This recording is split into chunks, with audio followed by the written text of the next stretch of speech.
ఇతర పెద్దలు సూర్యారావు గారు, అదేవిధంగా సిద్ధేశ్వర్ గారు, మరి నా పక్కన ఉన్నటువంటి అశోక్ అండ్ వేణు గారు, మరి కార్యక్రమంలో పాల్గొంటున్నటువంటి బీసీ నాయకులు, అదేవిధంగా కుల సంఘాల నాయకులందరికీ కూడా నా యొక్క నమస్సుమాంజలు. ముఖ్యంగా నేను మీరందరూ మాట్లాడుతుంటే మీలో ఉన్నటువంటి ఆవేదన నాకు స్పష్టంగా కనిపిస్తూ ఉంది. అయ్యో, మనం దేశంలో 61% జనాభా, తెలంగాణ రాష్ట్రంలో 61% జనాభా ఉండి ఒక్కసారి కూడా రాజ్యాధికారం అందుకోలేకపోయినామనేటువంటి బాధ మీ అందరి గొంతుల్లో నాకు వినిపించింది. మరి నిజంగా కూడా అది వాస్తవం. అయితే మొట్టమొదట ఈ కార్యక్రమానికి నన్ను ఆహ్వానించినటువంటి కిరణ్ కూడా నేను ధన్యవాదాలు తెలియజేసుకుంటూ, ముఖ్యంగా జిల్లా పేరే జయశంకర్. జయశంకర్ భూపాలపల్లి అంటే జయశంకర్ మన తెలంగాణ సిద్ధాంతకర్త. మరి వాళ్ళ తెలంగాణ రాష్ట్రం రావడానికి ప్రముఖమైనటువంటి పాత్ర పోషించి ఒక సిద్ధాంతాన్ని రూపొందించినటువంటి వ్యక్తి మన జయశంకర్ గారు. మరి అట్లాంటి వ్యక్తి పేరు పెట్టుకున్నటువంటి జిల్లాలో ఇక్కడ ఈ సమావేశం నిర్వహించుకుంటున్నాం కాబట్టి రాబోయే కాలంలో ఒక బీసీ సిద్ధాంతానికి కూడా ఈ ప్రాంతం ఒక మంచి పునాది కావాలని చెప్పేసి నేను కోరుకుంటున్నాను. అయితే చాలామంది చాలా విషయాలు మాట్లాడినారు. అయితే కొన్నిటికి నేను క్లారిఫికేషన్ చెప్తాను. మరి ముఖ్యంగా ఇప్పుడు మరి సమయాతీతం అయింది కాబట్టి నాకు ఒక ఆకలి అయినప్పటికీ కూడా ఒక అరగంట వింటా అంటే నేను మాట్లాడతాను, లేదంటే నేను క్లోజ్ చేస్తాను. అదే అంటాను, చెప్తాను. ఎందుకంటే చాలామంది ఉన్నారు ఇక్కడ, విందామని చెప్పి కూడా కొంతమంది వచ్చినట్టు నా ఇంట్రొడక్షన్లో చెప్పారు. కాబట్టి నేను చెప్పాల్సిన బాధ్యత కూడా నాకుంది. ఇప్పుడు మేము బీసీ ఇంటలెక్చువల్ ఫోరం, బాబు కొంత మైక్ మానేస్తే మీ సెల్ ఫోన్ కొద్దిగా మానేయండి. ఇక్కడ ఇంటలెక్చువల్ ఫోరం మేము గత జూలై 30వ తారీఖులో మొట్టమొదట తాజ్ కృష్ణ హోటల్లో ఒక మీటింగ్ పెట్టినాం.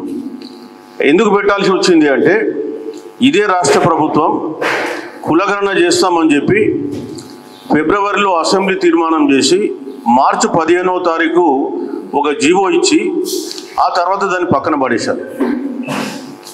మళ్ళీ ఎవరు పట్టించుకోలేదు. సో దాన్ని పక్కన పెట్టి ఓటర్ లిస్టులో బీసీలను గుర్తించి మళ్ళీ పంచాయతీ ఎన్నికలు పెట్టాలని చెప్పేసి ముందుకు పోయినారు. సో దాన్ని అడ్డుకోవాలి, ఖచ్చితంగా వాళ్ళు ఇచ్చిన హామీ నెరవేర్చాలి, కులగణన జరపాలనే ఉద్దేశంతో ఆ రోజు మీటింగ్ పెట్టిన తర్వాత రాష్ట్రంలో ఉన్నటువంటి అన్ని కుల సంఘాలు చైతన్యవంతమై మరి అనేకమైనటువంటి సమావేశాలు, ధర్నాలు, అదేవిధంగా మన సిద్ధేశ్వర్ గారు ఆమరణ నిరాహార దీక్ష ఇట్లాంటివన్నీ చేయడంతో రాష్ట్ర ప్రభుత్వం దిగివచ్చి అక్టోబర్ 10 రోజు జీవో ఇవ్వడం జరిగింది. కాబట్టి మనం అడగంది ఎవరు ఇవ్వరు. ఇంతకుముందు అశోక్ ఇంకా ఇతర పెద్దలు కూడా మాట్లాడినప్పుడు అదే చెప్పారు. ఈ దేశంలో ఏది జరిగినా దాని వెనుక ఒక పోరాటం ఉంది. పోరాటం లేకుండా ఏది కూడా ఈ దేశంలో జరగలేదు. కాబట్టి ఈ కులగణన జరగడానికి కూడా దాని వెనుక ఒక పోరాటం ఉంది. లేకుంటే ఈ రాష్ట్రంలో కులగణన వచ్చేది కాదు. ఆ విషయాన్ని కూడా గుర్తుపెట్టుకోండి. ఇంతకుముందు మాట్లాడుతూ కులగణనలో చాలా అంశాలు ఉన్నాయని చెప్పేసి ఒకరు అన్నారు.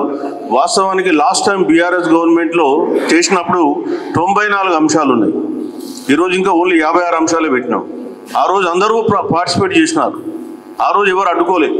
కేవలం ఈసారి కులగణన చేస్తే బీసీల యొక్క లెక్క తెలుస్తుంది. ఈ లెక్కలు తెలిస్తే రేపు తెల్లారి మమ్మల్ని వీళ్ళు మా లెక్క తీస్తారని చెప్పేసి వాళ్ళు నిలదీస్తారని చెప్పి ఈ రోజు కొన్ని అగ్రవర్ణాలు అడ్డుకుంటున్నాయి. అందుకొరకే మేము ఇంటలెక్చువల్ ఫోరం ద్వారా ఈ బీసీలను కొంత చైతన్యవంతపరిచి మనం ఏం కోల్పోతున్నాం, ఎట్లా కోల్పోయినాం గత 77 సంవత్సరాలుగా, మరి ఎట్లయితే మనం సాధిస్తాం అనే అంశాలపైన అవగాహన కల్పించడానికి మనం పెట్టుకున్నాం. అయితే నేను ఆ విషయాలకు వచ్చే వాళ్ళు కొంతమంది మీరు మాట్లాడిన దానికి సమాధానాలు చెప్తున్నాను. రాజకీయ పార్టీ కావాలి బీసీలకు అయితేనే సాధ్యమని చాలామంది మాట్లాడుతున్నారు. గతంలో బీసీల రాజకీయ పార్టీలు పెట్టిండ్లు, ఏమైంది వాళ్ళకు? ఎంతమంది ఓటేసిండ్లు? పెట్టలేరా గతంలో? దేవేందర్, మీకు చెప్తా వినండి, దేవేందర్ గౌడ్ గారు పెట్టిండ్లు, చాలామంది పెట్టిండ్లు. కానీ వాళ్ళకు బీసీలు ఓటేయలే. వాళ్ళు చాలామంది అలసిపోయిండ్లు. ఇప్పుడు పార్టీ పెట్టాలంటే గజగజ వణుకుతున్నారు ఎవరైనా సరే. ఇప్పుడు కృష్ణ లాంటి వాళ్ళు ఇన్ని సంవత్సరాల నుంచి ఉద్యమం చేస్తున్నారు. ఎందుకు పెడతలే ఆయన? తెలియకనా? అంటే దాంట్లో ఉండే బాధలు దానికి ఉన్నాయి. మీరు కొద్దిగా ఒక 2 minutes డిస్టర్బెన్స్ వద్దు. సో నేను ఎందుకు చెప్తున్నానంటే, వాళ్ళు పార్టీలు పెట్టిండ్లు కానీ సక్సెస్ కాలేకపోయిన్లు.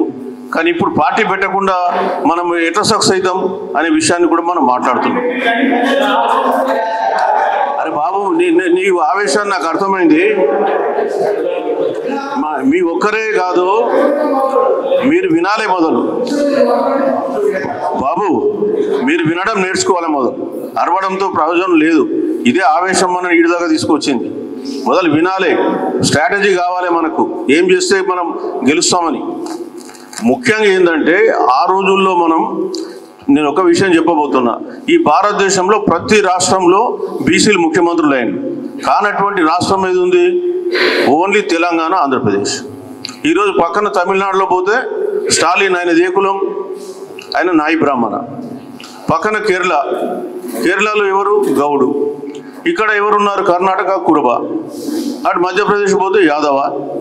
సో ఈ దేశంలో ప్రతి రాష్ట్రంలో కూడా బీసీలు ఏదో ఒక టైంలో ముఖ్యమంత్రి అయింది. ఈ రోజు కూడా 8 మంది ముఖ్యమంత్రులు ఈ దేశాన్ని పాలిస్తున్నారు, అంటే మన రాష్ట్రాలలో ఉన్నారు. మరి మన రాష్ట్రంలో ఎందుకు రాలేకపోయినాం? మరి తెలంగాణ అంటే మొదటి నుంచి కూడా పోరాటాల గడ్డ. మనం 1942 నుంచి ఉద్యమాలు చేస్తున్నాం. మీరు చూసినట్టయితే మన దగ్గర సాయుధ పోరాటం జరిగింది. సాయుధ పోరాటం జరిగిన తర్వాత అధికారం ఎవరి చేతిలోకి వచ్చింది? మళ్ళీ ఇక్కడ అధికారం మార్పిడి జరిగింది, కానీ ప్రజల చేతికి రాలే అధికారం. నెక్స్ట్ వచ్చేసి తెలంగాణ నిజాం రాష్ట్రం ఏర్పడ్డది. నిజాం రాష్ట్రం భారతదేశంలో అంతర్భాగమైంది. ఆ తర్వాత వచ్చేసి తెలంగాణ తీసుకెళ్ళేసి ఆంధ్రతో కలిపిండ్రు. ఆంధ్రతో కలిపితే మనం అందరం కూడా ప్రత్యేక ఆంధ్రలో కలిపినందుకు తెలంగాణ ప్రత్యేక రాష్ట్రం కావాలని చెప్పి పోరాటం చేసినాం. సో మన శక్తియుక్తులన్నీ కూడా వేరే వాళ్ళ పోరాటం కొరకు, వేరే వాళ్ళ కొరకే మనం ఉపయోగించుకున్నాం తప్ప బీసీల కొరకు ఉపయోగించుకోలేదు. ఇవాళ బీహార్ ఉంది. బీహార్లో సోషలిస్ట్ ఉద్యమాలు జరిగినాయి. బీహార్లో గత 40 ఏళ్ళ నుంచి బీసీలు తప్ప ఇంకోటి ముఖ్యమంత్రి కాలేదు బీహార్లో. ఈ రోజు కూడా నితీష్ కుమార్ ముఖ్యమంత్రి. ఆయన ఎట్లా ముఖ్యమంత్రి అంటే ఆ విషయం నేను మీకు చెప్తాను తర్వాత. అది స్ట్రాటజీ అన్నారు కదా, మీరు ఆ స్ట్రాటజీలో నేను మాట్లాడతాను. సో బీహార్లో ఇంకా వేరే వాళ్ళకి అయ్యే పరిస్థితే లేదు, ఎందుకంటే బీసీ ఉద్యమం అట్లా వచ్చింది. ఇవాళ తమిళనాడు ఉంది.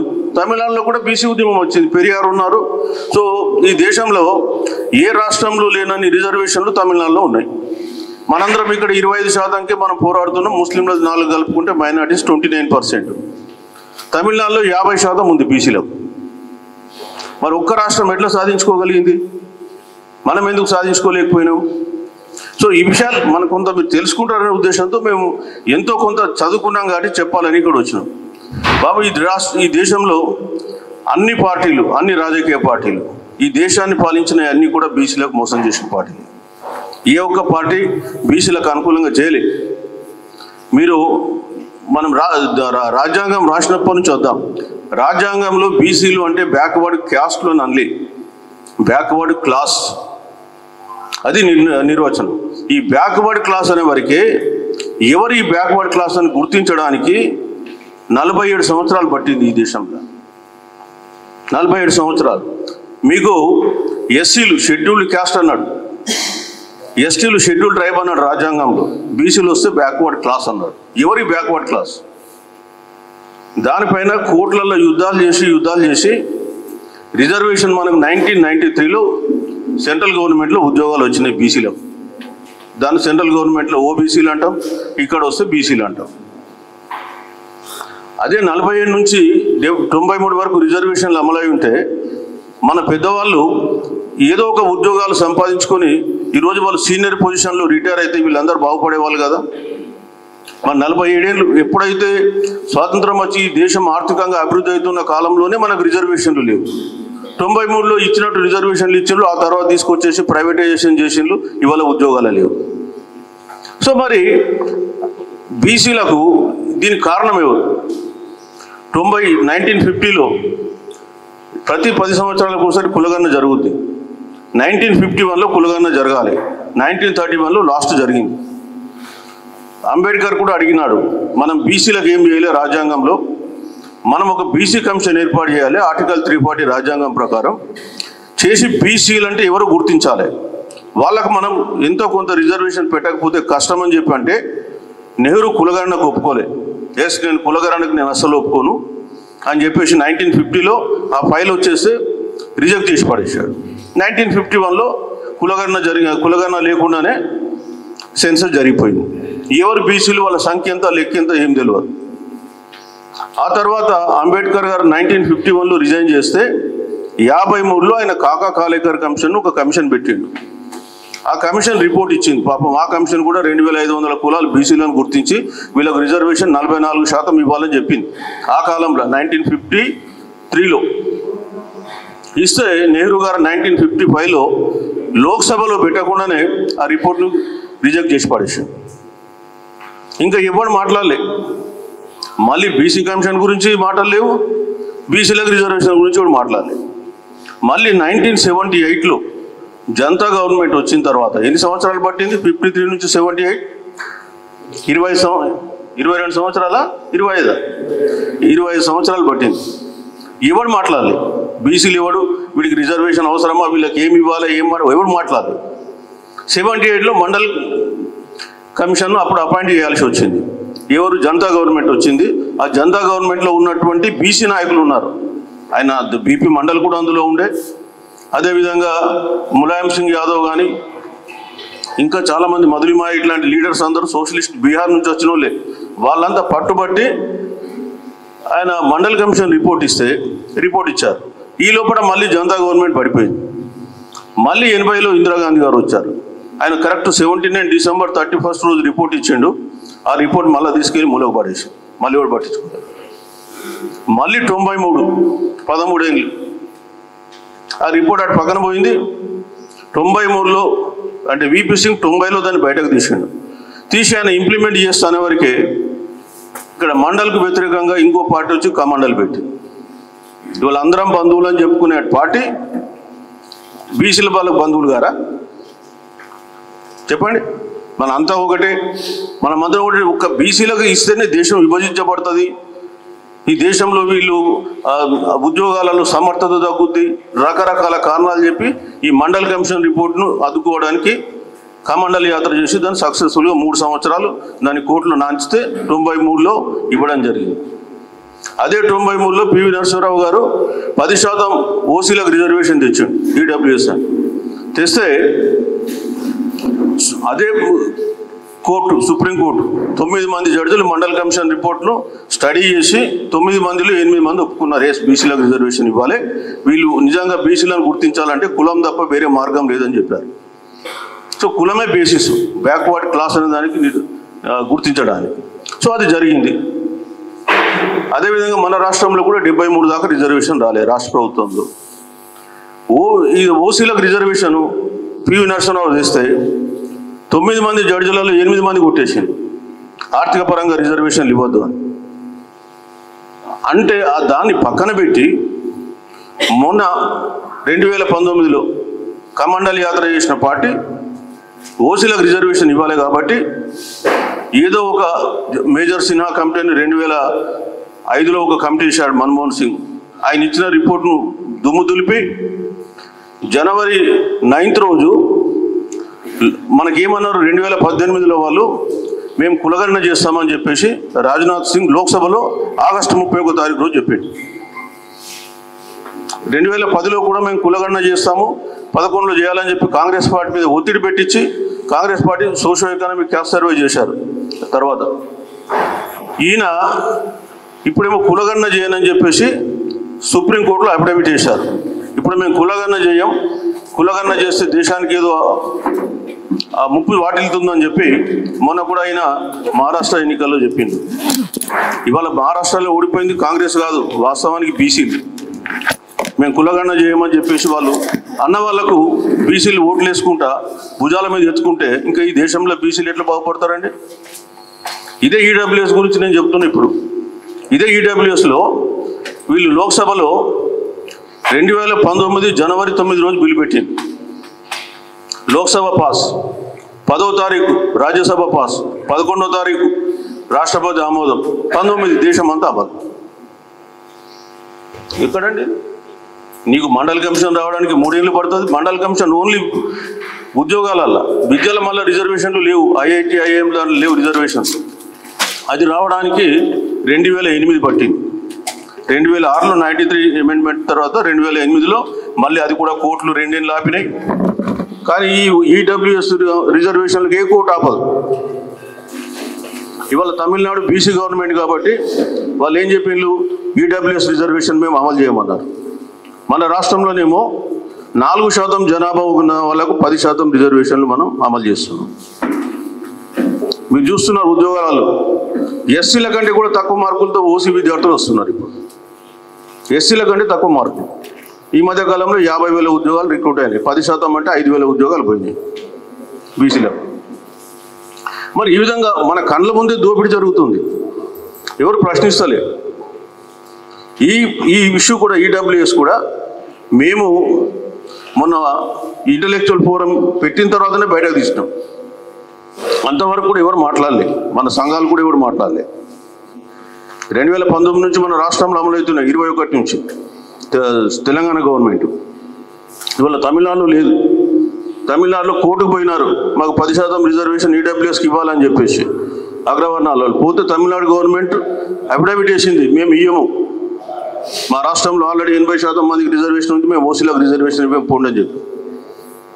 సో చచ్చినాడు కోర్టులు ఊరుకున్నాయి. మరి అంత ధైర్యం ఉందా? ఇక్కడ 4% వాళ్ళు 10% ఇస్తున్నాం.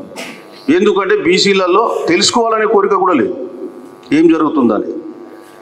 మనం ఎంతసేపు ఆవేశంగా అరవడం వల్ల లాభం లేదు. ఏం జరుగుతుందో నష్టం తెలుసుకోవాల్సినటువంటి అవసరం ఇక్కడ ఉంది. నీకు 4% ముడికి 4% ఇస్తున్నామంటే ఒక అర్థం ఉంటుంది. 10% ఇవ్వడం ఏంటి? మరి పక్కన నుండి తమిళనాడు ఇచ్చిందా?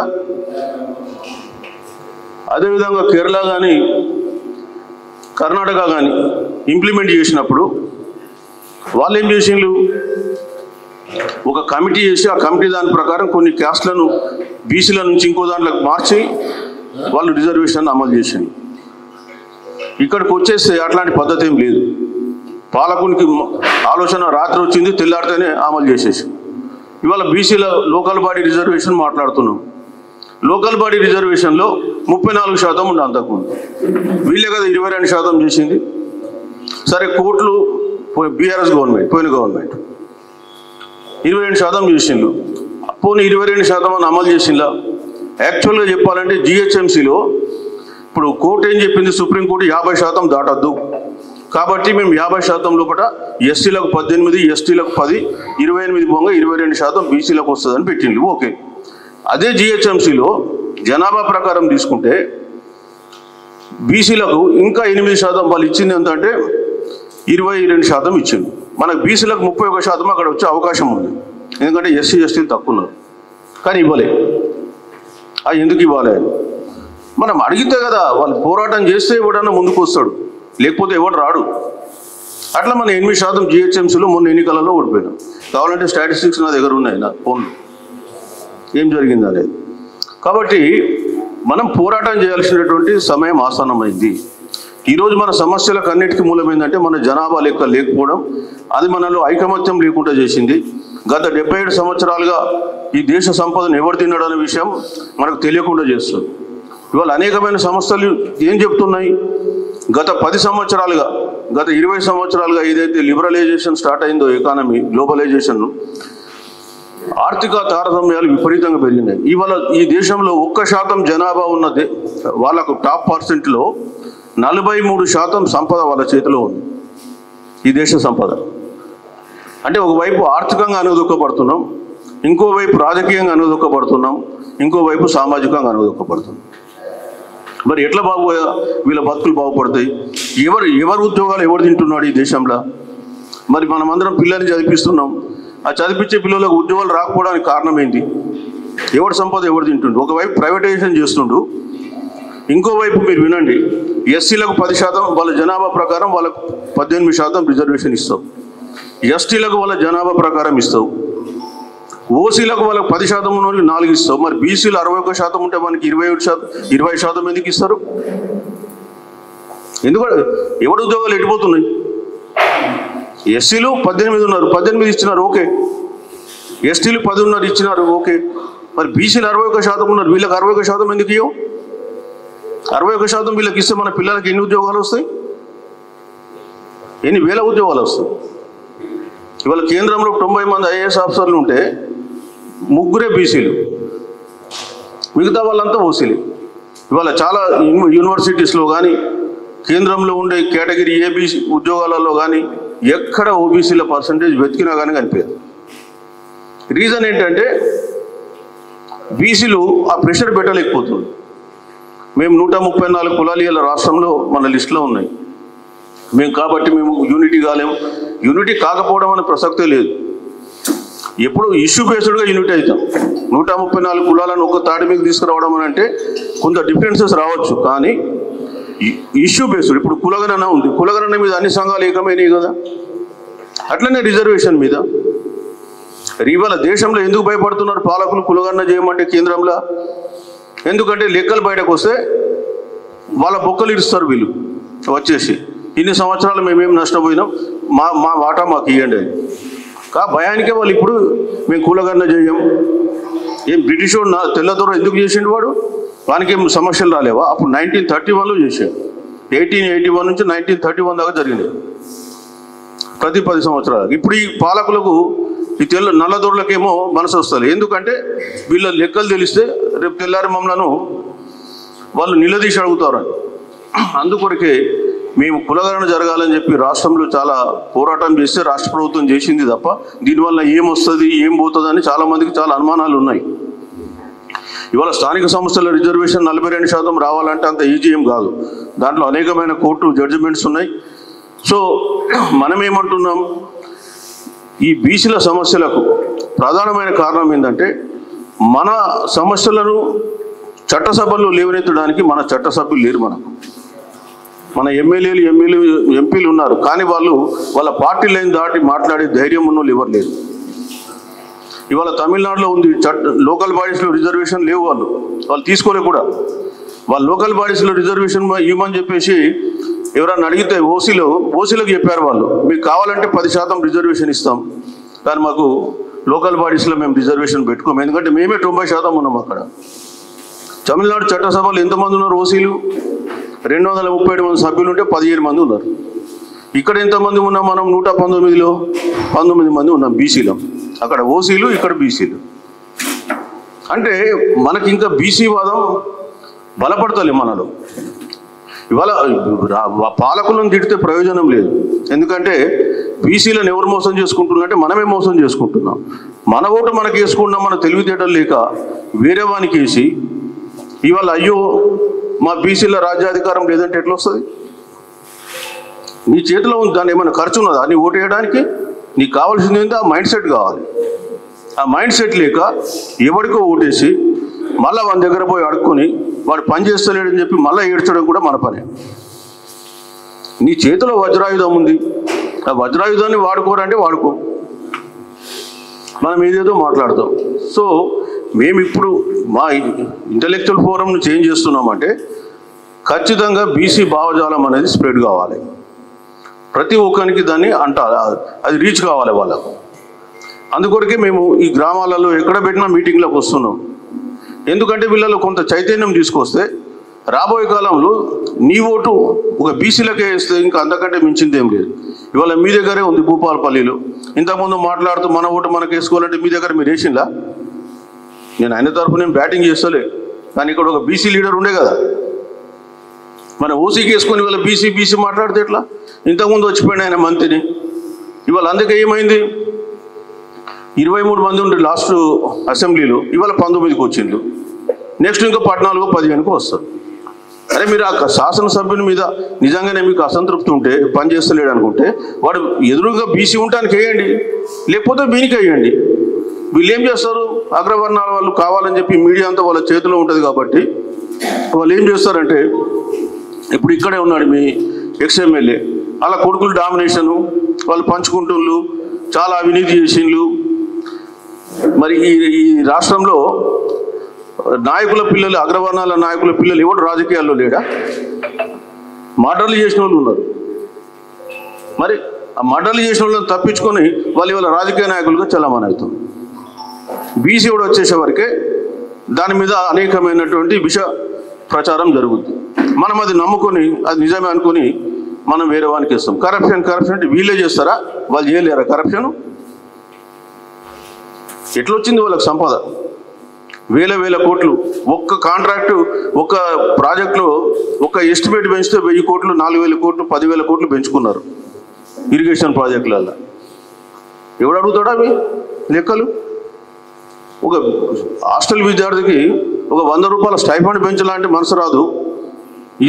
ఇరిగేషన్ ప్రాజెక్ట్స్ టైం ల్యాప్స్ అయిపోయింది, టైం పెరిగిందని వేల కోట్లు పెంచుకున్నారు. అడుగుతున్నావా మనం? మన పిల్లలేమో హాస్టళ్ళల్లో ఉంటారు, వాళ్ళ పిల్లలేమో అమెరికాలో ఎక్కడో చదువుకుంటారు. కాబట్టి మనం ఏం కోరుతున్నాం, ఇప్పుడు రాబోయే లోకల్ బాడీ ఎన్నికల్లో ప్రభుత్వం ఎంత పర్సెంటేజ్ ఆఫ్ రిజర్వేషన్ ఇస్తుంది అనేది ఒక లెక్క పక్కన పెడితే 22% అయితే ఎవడు మార్చలేడు. ఇక 42% అనే దానికి వస్తే డెఫినెట్గా ఇష్యూస్ ఉన్నాయి, సుప్రీంకోర్టు జడ్జిమెంట్స్. దానికి కావాలంటే బీసీ గవర్నమెంట్ అయితేనే చేయగలుగుతుంది. తమిళనాడులో ఇదే ఇష్యూ అయింది. 93లో ఇందిరాసానికి జడ్జిమెంట్ వచ్చి 50% రిజర్వేషన్ దాటద్దు అంటే అప్పుడు జయలలిత ముఖ్యమంత్రి, కానీ బీసీలు అక్కడ స్ట్రాంగ్. ఆ బీసీలకు భయపడి జయలలిత అసెంబ్లీలో తీర్మానం చేసి ఒక బిల్లు తీసుకొని ఢిల్లీకి పోయింది. నేను మళ్ళీ కేంద్రంలో 50% రిజర్వేషన్ బిల్లు పాస్ చేయించి దాన్ని 9వ షెడ్యూల్లో పెట్టిస్తా అన్నాడు. రాజ్యాంగంలో 9వ షెడ్యూల్లో పెడితే కోర్టులకు జ్యూరిస్డిక్షన్ ఉండదు. శపథం చేసి నేను మళ్ళీ చెన్నైలో దిగని చెప్పి నెల రోజులు ఢిల్లీలో ఉండి పార్లమెంట్లో బిల్లు పాస్ చేయించి 50% రిజర్వేషన్ రాష్ట్రపతి ఆమోద ముద్ర వేసి 9వ షెడ్యూల్లో పెట్టి మళ్ళీ చెన్నైకి వచ్చింది. అది బీసీల పవర్. అక్కడ ఇక్కడనేమో మనం ఎంతసేపు పాలకులకు డబ్బా కొట్టుకుంటా వాళ్ళ భజన చేసుకుంటా చెంచాల్లాగా తిరుగుతూ కూర్చున్నారు. ఇప్పుడు అన్ని పార్టీలలో ఉన్నారు రాజకీయ నాయకులు, మన బీసీలు. మేము కోరేది ఏంటంటే మీ పార్టీ నాయకులను మీరు ప్రశ్నించండి. ఎస్, మీరు ఎందుకు చేయరు? మీకు ఆ దమ్మున్నదా? ఎంతసేపు మరి చెంచాలు లెక్క ఉంటారు? ఈ చెంచా అనే పదం నేను వాడింది కాదు, మన కాన్షీరామ్. సో మరి ఈ చెంచాలు చేయడం ఎందుకు? నీకు నిజంగా బీసీల మీద ప్రేమ ఉంటే ఎస్, మీ పార్టీలో మీరు కొట్లాడండి. మీరు పార్టీలో ఉండడం తప్పు కాదు, అన్ని పార్టీలలో ఉండండి, కానీ బీసీల ఇష్యూల మీద పోరాడండి. ఇవాళ ఎస్సీలు ఎస్టీలు ఎట్లయితే ఆర్గనైజ్ అయినలో బీసీలు కూడా ఆర్గనైజ్ కావాలి. కనీసం ఇష్యూ బేస్డ్. నువ్వు 134 కులాలను ఇంకా 23 కులాలు ఇందులో రావాలని చెప్పి పోరాటం చేస్తున్నారు కొంతమంది డిలీట్ అయిన క్యాస్ట్లు. సరే, 104 ఈ 34 + 23 వస్తుండొచ్చు, లేదా రేపు పక్కన పెడదాం. ఉన్న 134 కులాలైనా ఒక్క త్రాటి మీద తేవడం అనేది కష్టమైన ఇష్యూ. కానీ ఇష్యూ బేస్డ్గా మనం పోరాడచ్చు. ఎట్లయితే కులగణన గురించి పోరాడుతున్నాం, ఎట్లయితే ఈడబ్ల్యూఎస్ మీద పోరాడుతున్నాం, అదేవిధంగా ఎట్లయితే రిజర్వేషన్లు పెంచాలనే దాని మీద పోరాడుతున్నాం. దీని మీద అందరం కలిసి రావచ్చు కదా, ఇందులో ఎవరికైనా నష్టం ఉందా? అట్లాగే రాజకీయ ప్రాతినిధ్యం. ఎస్, ఇవాళ మీకు రాజకీయ ప్రాతినిధ్యం గురించి మాట్లాడాలంటే నేను ఇంతకుముందు చెప్పిన బీహార్లో ఇప్పుడున్నటువంటి నితీష్ కుమార్ ఎట్లా వచ్చిండు, వాళ్ళది ఒక లవ్ కుష్ అనే ఈక్వేషన్ ఉంది. ఈ లవ్ కుష్ ఈక్వేషన్ అంటే 2 కులాలు ప్రామినెంట్ కులాలు. అక్కడ ఈ నితీష్ కుమార్ ఉన్నటువంటి కులం ఒకటి కుర్మి వీళ్ళది, ఇంకోటి కొయిరి ఏదో ఉంటుంది. సో వీళ్ళేమో ఆరిజిన్ వీళ్ళదేమో లవ్ నుంచి తీసుకుంటారు, వాళ్ళు కుషు నుంచి తీసుకుంటారు. లవ్ కుష్ అని వీళ్ళిద్దరు ఏకమై రాష్ట్రమంతా తిరిగి 25% పాపులేషన్ వీళ్ళు మొత్తం 95 సీట్లు తెచ్చుకున్నారు. 90 సీట్లు రాజ్యాధికారం వాళ్ళు చేపట్టింది. అట్లనే గుజరాత్లో 1990లో అక్కడ కూడా అక్కడ క్షత్రియ ఇంకా హరిజన ప్లస్ ఆదివాసీ ప్లస్ ముస్లిమ్స్ కామ్తీరియన్ ఆయన సోలంకి మాధవ్ సింగ్ సోలంకి ఈ 4 క్యాస్ట్లను ఏకం చేసి ఆయన అసెంబ్లీలో 180 సీట్లలో 140 తెచ్చుకున్నాడు. ఓన్లీ 4 క్యాస్ట్లే. మీరు కావాలంటే మీరు చదవండి, కామ్తీరి అంటారు. అక్కడ తెలంగాణ రాష్ట్రంలో ప్రముఖమైన కులాలు ఒక 7 కులాలు ఉన్నాయి. నిజంగా ఏకమైతే ఎవ్వరు కూడా వీళ్ళు రాజ్యాధికారాన్ని అందుకునేది ఆపలేడు. అంటే చిన్న కులాలు ఏంటి అనేది మీకు ప్రశ్న రావచ్చు. చిన్న కులాలను కూడా కలుపుకొని పోవచ్చు ముందు. కానీ ముఖ్యమైన కులాలు ఇవాళ తెలంగాణ రాష్ట్రంలో వెల్మాస్ ఉన్నారు. 1,02,000 జనాభా వాళ్ళది 2014 కూడా. సరే, 1,02,000 జనాభా ఉన్న వాళ్ళకు అసెంబ్లీలో 14 మంది ఎమ్మెల్యేలు ఉన్నారు. రెడ్డిస్ ఉన్నారు 15 లక్షల జనాభా. వాళ్ళకి ఎంతమంది ఉన్నారు? 43 మంది ఉన్నారు. మన దాంట్లో ఒక్క కమ్యూనిటీ ఇవాళ తీసుకుంటే మన ముదిరాజులు 24 లక్షల జనాభా ఉంది. వాళ్ళు ఎంతమంది ఉన్నారా అసెంబ్లీలో? ఒకడున్నాడు. ఇది పరిస్థితి. అంటే మనలో ఆ రాజకీయ కాంక్ష లేదు. ఉన్న దాంట్లో హ్యాపీగా తిందాం గడిచిపోదాం అనే దాంట్లో ఉంది తప్ప రాజ్యాన్ని మనం చేపట్టాలి, నా బతుకులు నేను మార్చుకోవాలనేటువంటి కాంక్ష లేదు. అందుకొరకే ఇట్లా బీసీలు విరగబడిపోయింది. ఇవాళ స్వతంత్ర భారతంలో ఏ సమస్యకైనా పరిష్కారం ఎప్పుడు లభిస్తుందంటే నీకు రాజ్యాధికారం నీకు అందుకున్నప్పుడే. నీకు ఎప్పుడైతే రాజ్యాధికారం రాదో అంతవరకు నువ్వు బానిసగానే ఉంటావు. అంటే బీసీలు మొదలు ఈ బానిస మనస్తత్వం నుంచి బయటపడాలి. ఎస్, నాకేం తక్కువ, నా దగ్గర పాలకులు లేరా? సో ఆ విషయాన్ని మనం గమనించుకొని మరి రాబోయే కాలంలో మనం ఈ రాజ్యాధికారాన్ని అందుకోవాలంటే మొదలు మన బీసీ సోదరులకు బీసీ భావజాలాన్ని ఎక్కియాలి. రెండవది, ఇప్పుడు ఎట్లాగో లోకల్ బాడీ ఎలక్షన్స్లో జనరల్ ఉంటాయి.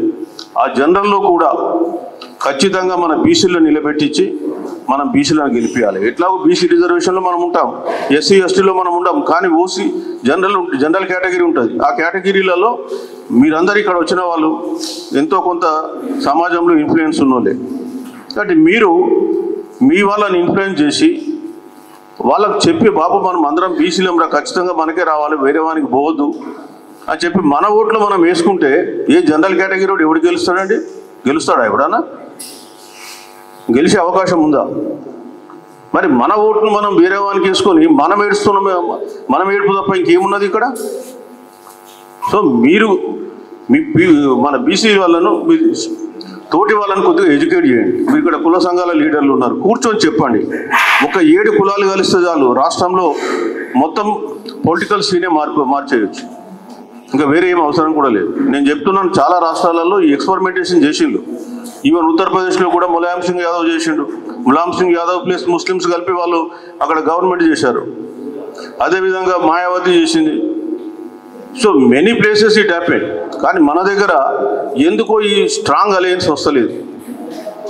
ఈ అలయన్స్ రావడానికే రాబోయే కాలంలో మనం కూడా ఒక పార్టీ పెడితే పెట్టవచ్చు, పెట్టలేమని అంటలే.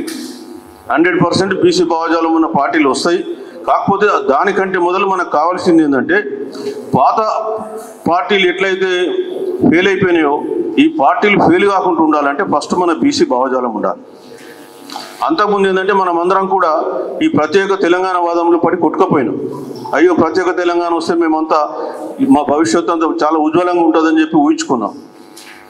కానీ అది వాస్తవం కాదని మనం తెలుసుకున్నాం. కాబట్టి ఇవాళ మళ్ళీ సామాజిక తెలంగాణని మనం అటువైపు మన బీసీ ఉద్యమం అని పోతున్నాం. ఈ తెలంగాణ గడ్డలో ఎప్పుడైనా ఒక ఉద్యమం నడుస్తుంటుంది, ఒక 10-15 సంవత్సరాలకు ఒకసారి. ఎందుకంటే 1940 నుంచి చూస్తున్నా, నేను స్టడీ చేశాను. అప్పుడేమో మనం సాయుధ తెలంగాణ పోరాటం చేసినాం, రైతాంగ పోరాటం. ఆ తర్వాత మళ్ళీ ప్రత్యేక తెలంగాణ పోరాటం అయింది.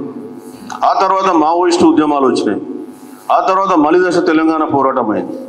అవన్నీ ఉద్యమాలకు చాలా వరకు సక్సెస్ అయినాయి, ఎక్సెప్ట్ మావోయిస్టు ఉద్యమం తప్ప. ఇవాళ తెలంగాణలో ఏదైనా ఉద్యమం నడవడానికి మంచి గ్రౌండ్ ఉన్నదంటే అది కేవలం బీసీ ఉద్యమం. ఆ బీసీ ఉద్యమాన్ని మనం గ్రామాన గడప గడపకు తీసుకోపోగలిగితే 100% రాబోయే కాలంలో బీసీలదే రాజ్యం, ఇంకోలది కాదు. సో ఇప్పుడు మనం ఆ దిశలో ప్రయత్నం చేయాలి. సో వాళ్ళందరం మన ఫలానా ఐడెంటిటీ అని చెప్పుకుంటున్నాం, నీ కులం ఆ కులం అట్లా చెప్పాల్సిన అవసరం లేదు. మన అందరిది ఒకటే కులం, బీసీ కులం అనే భావన మనం తెచ్చుకుంటే రాజ్యం మనదైంది. సో అటువైపు మనం ఆలోచించుకోవాలి, ఆ వైపు మనం పోవాలనే ఉద్దేశంతో మరి ఇవాళ ఈ కార్యక్రమాలను పెడుతున్నాం. మేము కూడా ఢిల్లీ లెవెల్లో కూడా మేము మీటింగ్ పెట్టి క్యాస్ట్ సెన్సస్ గురించి అడుగుతున్నాం. ఎందుకంటే కేంద్రం ఇవాళ మేము చెయ్యమని చెప్పి కరాఖండిగా చెప్తుంది. చేయకపోతే మరి రాబోయే కాలంలో మరి ప్రజలు ఎట్లాంటి తీర్పిస్తారో మీరు అనుభవిస్తారు. సో ప్రజల్ని ఎడ్యుకేట్ చేస్తే ఖచ్చితంగా అన్ని పార్టీలు దిగొస్తాయి. కాబట్టి ప్రజలు తమ ఓటు హక్కును సద్వినియోగం చేసుకుంటే డెమోక్రసీలో అన్ని సమస్యలకు పరిష్కారం లభిస్తుంది. మరి ఇవాళ ఈ మీటింగ్ పెట్టి మిత్రుడు నన్ను ఇక్కడ రమ్మన్నందుకు చాలా వరకు ధన్యవాదాలు తెలుపుతూ